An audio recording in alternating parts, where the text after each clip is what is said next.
बहुत दिनों बाद, मतलब बहुत दिनों बाद तो नहीं, वीडियो तो कंटिन्यू आ रहे पर थोड़ा गैप हो गया था। जैसे कल सुबह आया पर आज एक रील ही डाल पाया मैं, उसके बाद नहीं डाल पाया उसके लिए। और सबसे पहले तो मैं बात कर लेना चाहता हूँ, आप सबका बहुत शुक्रिया प्यार देने के लिए। वैसे बात थोड़ी अलग है कि मैं जितना चाहता हूँ इतना प्यार आपसे नहीं मिला मेरे को, तो आप उमड़ उमड़ के आप जो प्यार करिए, आपका प्यार मेरे को चाहिए। तो इसका मतलब ऐसा नहीं कि जो कमेंट आ रहे थे ऐसा कोई प्यार नहीं चाहिए। इसका सीधा मतलब है आप जो शेयर, लाइक और व्यूज़ बढ़ा रहे हो, खास करके सब्सक्राइब जो कम सब्सक्राइब बढ़े। मेरे को था थोड़ा और उम्मीद थी थोड़े ज़्यादा बढ़ेगी, तो आप सब्सक्राइब में आप थोड़ी उम्मीद करिए। आज हम हमारे करंट की जो मूल तत्व है भारत करंट अफेयर के, योजनाओं पे हम आ जाते हैं। हम योजनाओं को आज कंप्लीट कर लेते हैं, इसलिए हमारा अप्रैल माह के करंट अफेयर के 3 सेक्शन कंप्लीट हो जाएंगे। कल एक फास्ट न्यूज़ जो होती है उन क्वेश्चनों पर जाएंगे। सिंधु जल समझौता, जितनी बात की जाए उतनी कम है।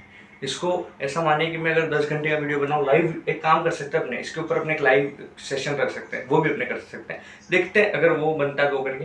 पर हम इन योजनाओं का सबसे पहला और मुख्य बिंदु सिंधु जल समझौता कब हुआ? 19 सितंबर 1960 को ये समझौता हुआ था। किसके बीच में हुआ था? पाकिस्तान के अयूब खान और भारत के जवाहरलाल नेहरू के बीच में हुआ था। किसकी सहायता से हुआ था? विश्व बैंक की सहायता से। देखो, यूएन नहीं, कंफ्यूजन क्या रहेगा सभी को, क्या अभी यूएन है बीच में? नहीं, यूएन नहीं है। कौन है? WB, world bank. इसकी सहायता से क्या हुआ? सिंधु आयोग बना। क्या बना? सिंधु आयोग। और सिंधु आयोग जब बना तो सिंधु आयोग का काम यही था कि इसके मध्य जो भी विवाद हो वो जो सुलझाएगा, वो सुलझाने का काम कौन करेगा? सिंधु आयोग करेगा। उसके अलावा न सुलझने की स्थिति में फिर किसके पास जाएगा? वर्ल्ड बैंक के पास जाएगा। इसकी 2 बैठकें, एक बैठक है जो 5 साल में एक बार होती है, एक बैठक है जो प्रति वर्ष होती है, 5 साल में एक बार, और प्रतिवर्ष जो बैठकें हो रही हैं, मतलब कुछ भी नया विवाद हो गया उसको सुलझाने के लिए यह आयोग बैठेगा।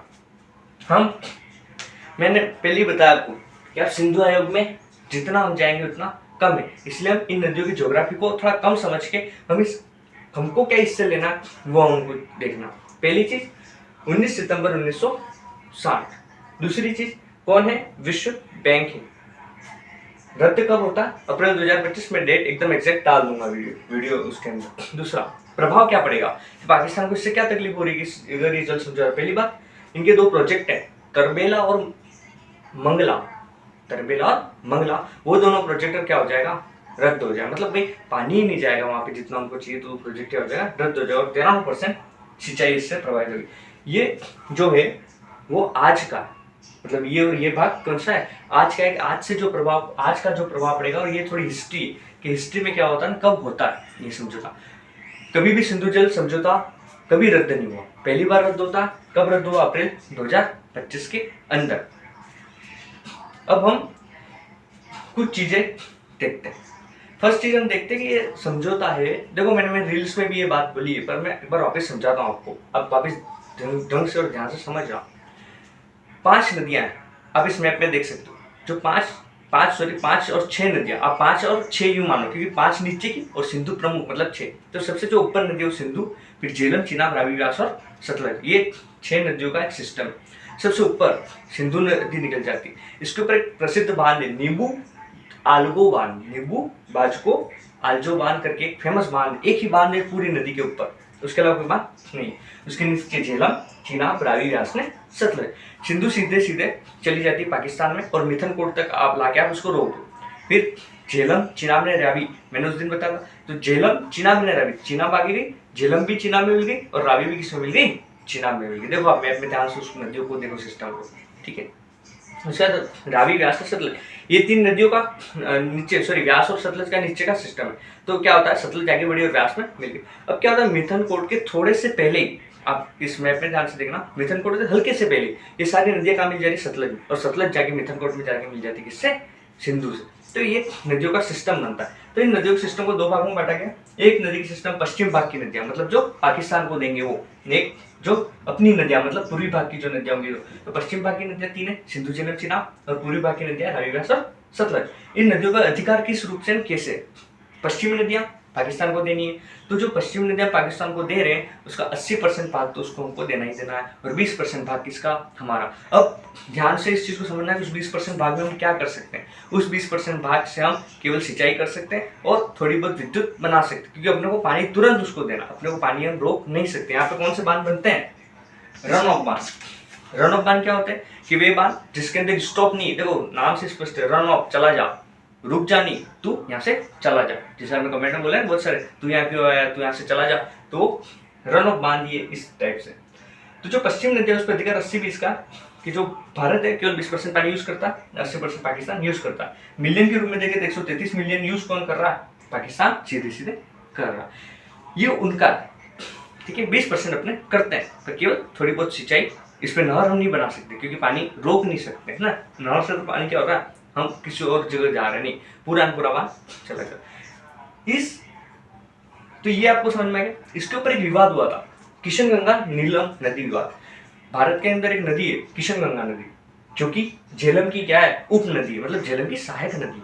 तो इसके ऊपर एक प्रोजेक्ट है, जल विद्युत प्रोजेक्ट बांदीपुर, जो कि जम्मू कश्मीर के अंदर है।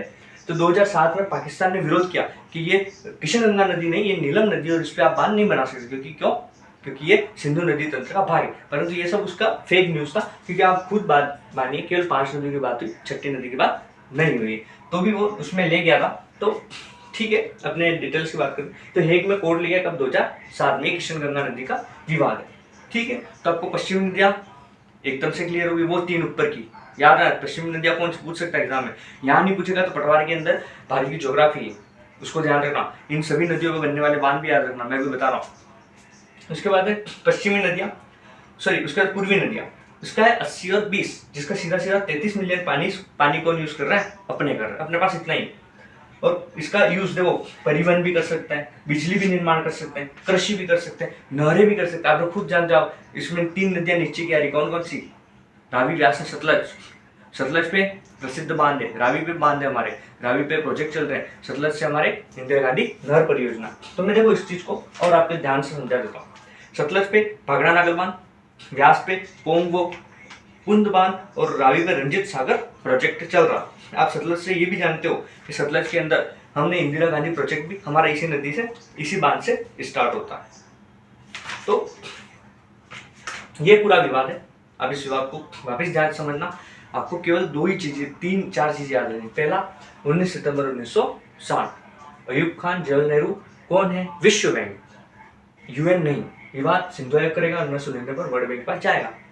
किशन गंगा नीलम प्रोजेक्ट पर, जल विद्युत प्रोजेक्ट बांदीपुर है, 2007 में पाकिस्तान ने विरोध किया और कहां पे ले गया, हेग कोर्ट में ले गया। और ये पश्चिमी और पूर्वी नदियां ज्योग्राफी के हिसाब से। एक और बात, साउंड का आप देख लेना, आज मेरे को बताना कि साउंड सही आ रहा है या थोड़ी कमी हो रही है या कुछ भी, है ना। और बोर्ड सही दिख रहा है आपको, वो भी मेरे को कमेंट करके बता देना। और दूसरा, आप अपने सब्सक्राइबर बढ़वाइए अपने दोस्तों को, और वहाँ पे शेयर कीजिए वीडियो को, जिससे उनकी भी क्या हो जाएगी, मदद हो जाएगी। हम आगे बढ़ते हैं।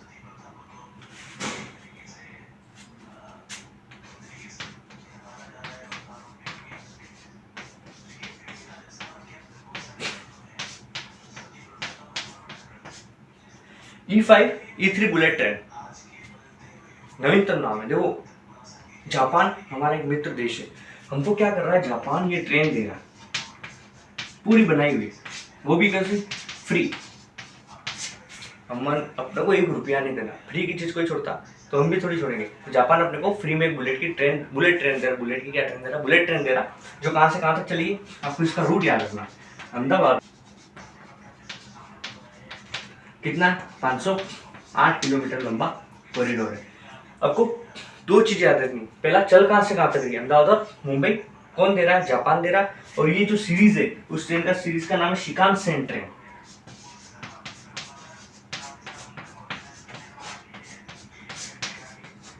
कौन सा है, शिकानसेन ट्रेन। तो आपको 2 चीजें याद रखनी है, शिकानसेन ट्रेन, साथ में जापान दे रहा है फ्री में अहमदाबाद से Mumbai 508 kilometre E5 E3 bullet train.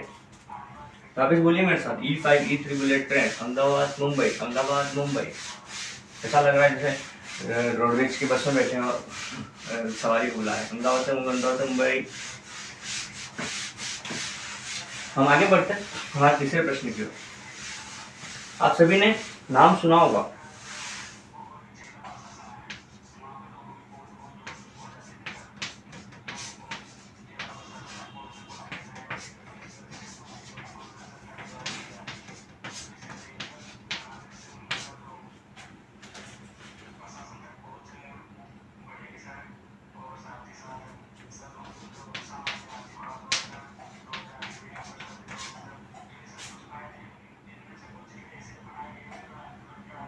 इसके अंदर क्या हुआ कि केंद्रीय कैबिनेट ने प्रधानमंत्री कृषि सिंचाई योजना की उप योजना एक निकाली। उस उप योजना के तहत इस क्षेत्र में विकास का प्रबंधन किया। कब निकाली?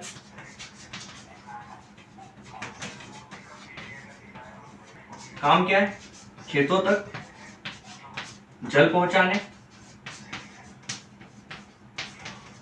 और पानी के स्रोत तक जल पहुंचेगा।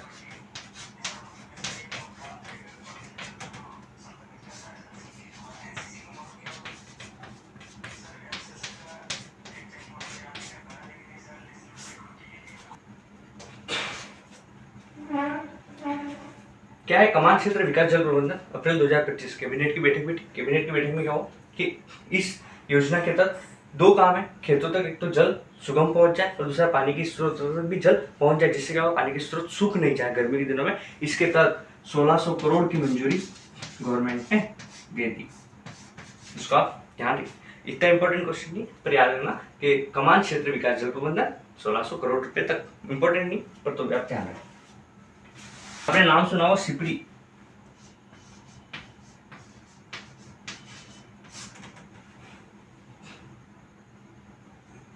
यह एक फेमस संस्थान है जो कि क्या करती है, यह फेमस एक अपने कहते हैं ना जो रैंकिंग निकालती है।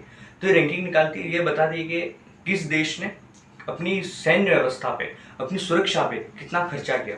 तो इस सिपरी ने अभी 2025 अप्रैल में एक डाटा जारी किया। उस डाटा के तहत भारत 5वां देश है सबसे ज्यादा खर्च करने में। याद रखना, भारत 5वां देश है जिन्होंने सबसे ज्यादा खर्च किया। पहला कौन होता है? अमेरिका, दूसरा चीन, तीसरा रूस, चौथा जर्मनी और पांचवा कौन है?